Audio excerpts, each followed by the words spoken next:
mēs esam nonākuši tajā stadijā, kad darījumi internetā nereti ir vienkāršāk nekā darījumi klātbūtnē. Lūk, tātad droši varat uzdot savus jautājumus kaut vai ar Twitter palīdzību, vai arī tepat šeit zālē pacelt roku un uzdot arī šo te jautājumu, ja kādam, kas ir uz sirds, vai arī mēs neesam spējuši varbūt tās precīzi izskaidrot.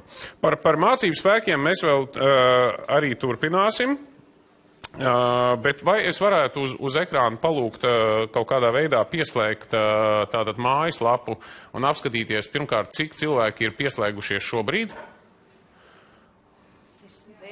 Tūlīt, ir jāatjauno informācija. Mums ir 867 dalībnieki pieslēgušies. Lūk, tātad, kā var pieslēgties? Kur mums augšā labajā stūrī ir, es esmu Get Online Week dalībnieks. Spiežam virsū.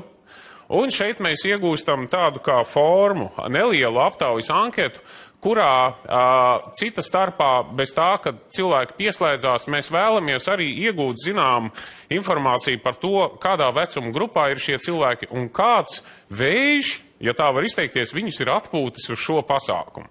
Un tādā veidā mēs varam iegūt mazliet vairāk informāciju par to, kas tad ir aktīvākie šīs nedēļas dalībnieki un no kurienes viņi ir un kas viņus šeit ir vairāk interesējis un kas ir tas, ko mums vajadzētu labāk vai savādāk vai papildus darīt arī nākamajā gadā. Lūk. Matemātika ir apakšā, ja paskrūlē. Jā, par matemātiku runājot, tātad šeit mēs varam redzēt, lejā ir drošības kods. Jūs esat noteikti pieraduši dažādās mājaslapās redzēt, kad ir jāievada kaut kāds ļoti dīvains, tāds mazliet izkrūpļots vārdiņš vai kaut kas tāds, lai vienkārši pierādītu, ka tu esi cilvēks, nevis robots, kas vienkārši akli aizpilda formas. Mēs zinām, ka internetā bez labajām darbībām, ja, kuras mēs visi veicam, ir arī dažādas sliktās darbības. Ja, līdz ar to, lai šos te datus tiešām nekādā veidā neiespaidotu dažādi programmēti roboti, kas vienkārši automātiski palielina skaitītāju vērtību, lejā ir neliela matemātiska izteiksme. Mēs varam pārbaudīt matemātiku. Šobrīd tiek jautāts 6 reizes 4. Kāds varētu pacelt roku un pateikt, cik tas ir? Tas ir 2. klases jautājums. Kalkulators jāņem. Jā, lūk, ar vienvārdu sakot, tātad, ja mēs varētu, mēs varam arī pildīt šeit šobrīd ar pelīti. Jā, es vēl neesmu saskaitījies, un es tieši tāpēc arī vēlētos to izdarīt. Teiksim, valsts visai loģiski ir Latvija, mēs varam nospiest burtiņu L, vai mēs varam izvēlēties sarakstā. Man ir šitik gadi. Tātad es esmu vīrietis. Man nodarbošanās ir nodarbināts. Internetu lietoju pirmo reizi, nelietoju tikai atbalstu kampaņu.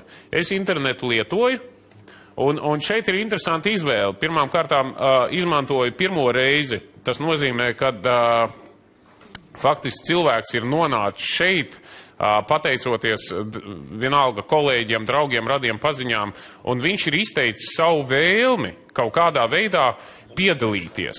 Teiksim, sākt šo internetu lietošanu un apgūt šīs e-prasmes. Tā ir ļoti nozīmīga izvēlīte. Ja, teiksim, es, pat cik internetu lietoju, jau var teikt, nezinu, 5. paudzē, es atvainojos, tā nu gluži nav, bet nelietoju tikai atbalsta kampaņu. Mēs sagaidām, ka šādi gadījumi būs ļoti reti, ka cilvēks ir pilnīgi nejauši šeit ieklīdis. Ja, jo mēs tomēr sagaidām, ka cilvēki, kas šeit piesakās, ka viņi aktīvi darbojās.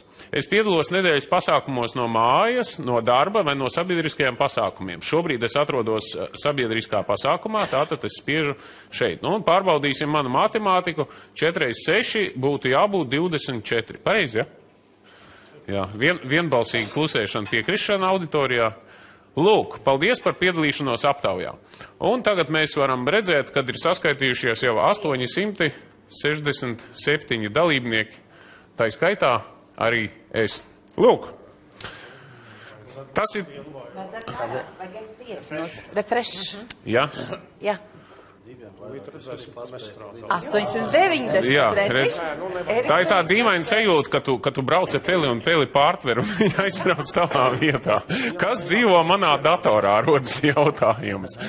Lūk, tātad šodien mēs vēl vairākas reizes, un arī šīs nedēļas laikā mēs vēl vairākas reizes skatīsimies uz šiem datiem, un ja jūs izmantojat Twitteri, tad lūdzu arī paziņojiet pārējiem saviem draugiem un sekotājiem par šo iespēju, ja, lai viņi zina, ka tas notiek, lai viņi zina, kad ir mājaslapa pieslēdzies Latvija LV, kur var vērot to visu arī tiešraidē. Un attiecīgi arī uzdot jautājumus. Lūk, bet mēs varētu iet tālāk.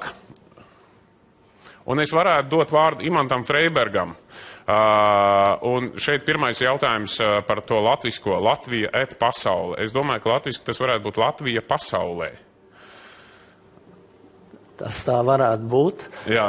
Bet mums vajag kaut kur to gliemezīti, vai ne, citādi jau nezinu, kad tas ir saistīts ar IT. Labi, bet... Nu ko, varētu dot jums vārdu. Paldies. Vispirms es esmu priecīgs redzēt, kad Eiropas Savienība jau 3. gadu organizē šo e-prasmju nedēļu, un tas nozīmē, ka Eiropas Savienība ir nākusi pie atziņas, ka bez informācijas tehnoloģijām, bez tām prasmēm nevarēs sasniegt šo mērķi, par ko Inna Steinbuka runāja, 20. gadā, kad Eiropa būtu ļoti kompetitīva un spējīga sacensties ar citiem kontinentiem un citām valstīm. Tas nozīmē, ka katram Eiropas Savienības iedzīvotājam ir jābūt spējīgam rīkoties ar informācijas tehnoloģijām un internetu. Es esmu arī priecīgs, kad mūsu asociācija Likta ir šo organizatoru starpā, un te es gribētu teikt, ka mēs jau ar to pašu mērķi darbojamies, nu jau būs 6 gadu. Tur sākās tā ideja, kad par to Latviju pasauli, jo skatoties atpakaļ kaut kādā 6. gadā, 5. 6. gadā, bija tāda situācija Latvijā, kad ar iedzīvotāju apmācību lāgu neviens nenodarbojās. Bija skolas projekti, kas ļoti labi un tie ļoti vajadzīgi, bet mums ir vajadzīgi tieši tas, lai visiem iedzīvotājiem būtu dota iespēja apgūt šīs e-prasmes kaut kādā veidā.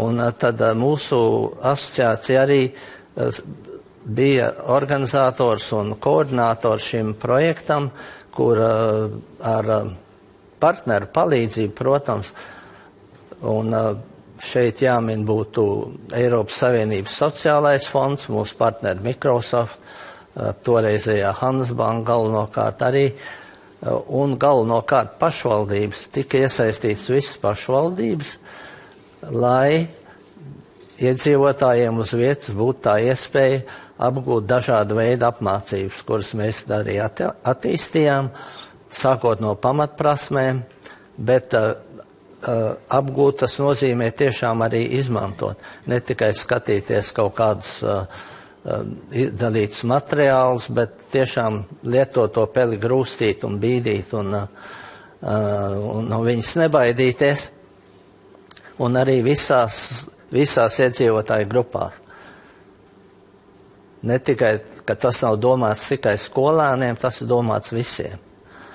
Un tas ir arī vajadzīgs visiem uzņēmējiem, tas vajadzīgs visām ģimenēm. Tā arī tika attīstīta dažādu līmeņu kursi ar mūsu partneru palīdzību, sākot no tām pamatprasmēm, ejot augstāk uz dažādu specializētu kursu apgūšanu, ar specializētām auditorijām, maziem uzņēmumiem, vidējiem uzņēmumiem, arī ģimenēm, nevalstiskām organizācijām un tā tālāk. Un šeit ir tieši svarīgi, ka tas notiek visā Latvijā, ka tas nenotiek tikai Rīgā, bet kad ir kompetences centri tagad vairākās 30 visā Latvijā, kur vietējie iedzīvotāji var iegūt palīdzību attiecībā uz dažādām prasmēm. Un viens no tādiem centriem ir Jelgavā, ar kuru mēs arī sadarbojamies jau ilgāku laiku, un varbūt mēs varētu painteresēties, kā viņiem pašlaik iet un ko viņi dara.